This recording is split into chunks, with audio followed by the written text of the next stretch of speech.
Carlos Ramirez, owner of NBS Audio in Roselle, New Jersey and Daytona, Florida. So Leo brought his 24 CVO in for a diagnostic. We had been talking back and forth, and he had work done. He did a plug and play kit himself. Then he wasn't happy with the way it sounded, and he ordered some more parts and switched some parts around. It didn't sound right. Then he took it to a local shop and had them mess with it. It still didn't sound right. So he got frustrated and reached out to me. He wanted to rip everything out and start over. I told him that that really didn't make sense because he has all quality equipment on the bike. It doesn't make sense to spend good money after bad money. Let's figure out what's going on first. Let's figure out what's wrong, and then we'll go from there. So I promised him that if he took a ride down to my Daytona, Florida shop, I would take a look at it, and as long as everything was working, not broken, I would fix it for free. I was confident in the equipment he was using that I can make the bike sound good. He said, no, I just want to start over. I said, let's figure out the problem first. Then after we figure it out, if you still want to upgrade and switch some parts around, we'll go from there. So we agreed.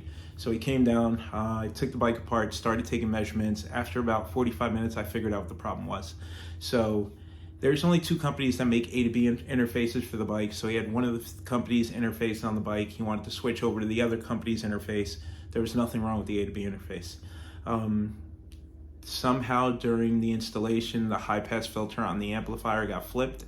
So that overrode any high pass setting that was coming out of the A to B. So there was nothing wrong with the A to B. I probed it to him. So there was no sense in switching the part because that was $900 extra that he would have spent for the same exact sound. I let him hear my CVO. He fell in love with the way the speaker sounded. So he said, all right, let's do something like that. He had Cicada CMX speakers in the front, and he added a lot of EQ on the factory radio screen to override the fact that the high pass filter was on the amplifier, so you can get any sort of little bass coming out of the front speakers.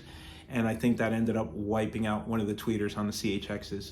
So since one of the tweeters was blown anyway, we pulled out the CHX. We went with the Cicada CMX carbon fiber and the NVS Audio high-res tweeters in the front. So I like this combination better because it gives you more mid-bass, and then I really, really like the sound of the high-res tweeters combined with the carbon fiber CMX speakers. In the back, we went with Euphoria xpert 6x9s. To power everything, we went with a Cicada 1400.4P FLX amplifier. We would have reused the sound digital amp he had, but it was only a 2-channel. There was nothing wrong with the amplifier, but it was only a 2-channel. We needed a 4-channel. So to say that the bike sounds good would be an understatement. He is completely happy. We cleaned up all the wiring under the fairing, made everything nice and neat, serviceable. We put quick disconnects on everything, fixed a few mistakes that we saw in the install, and then we RTA tuned the bike. He was here for the whole thing. He watched everything step by step.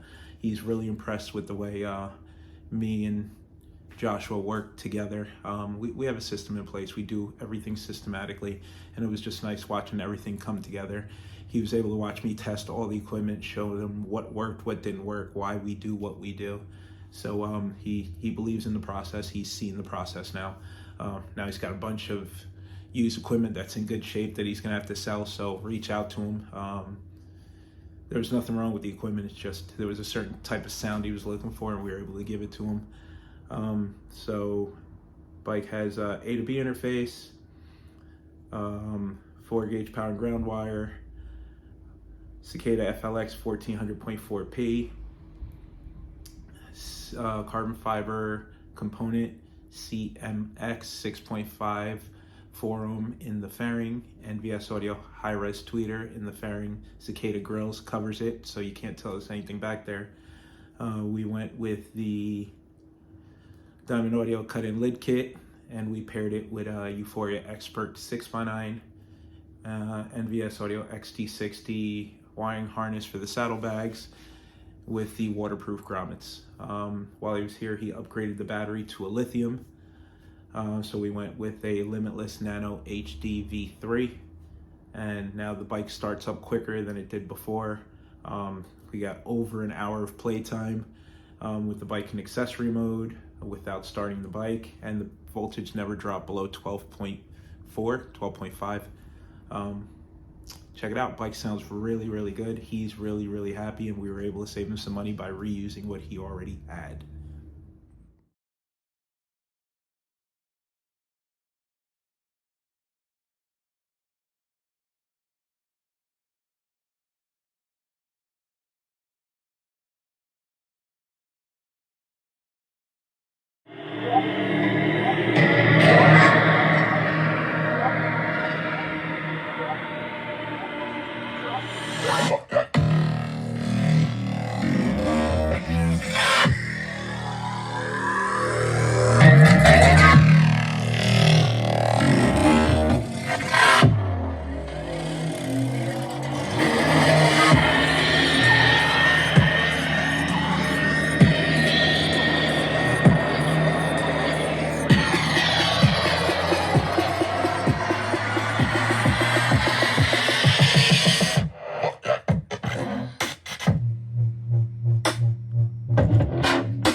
Yeah.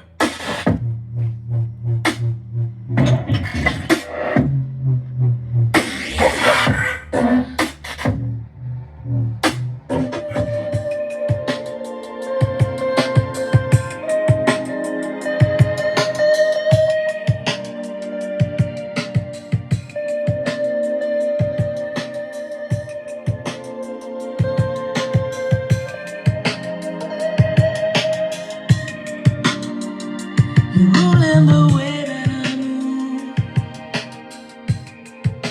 and I breathe your air.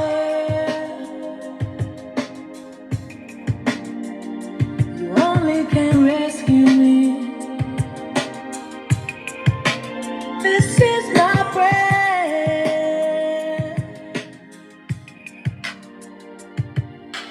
If you are mine, if you are mine, I wouldn't want to go to heaven.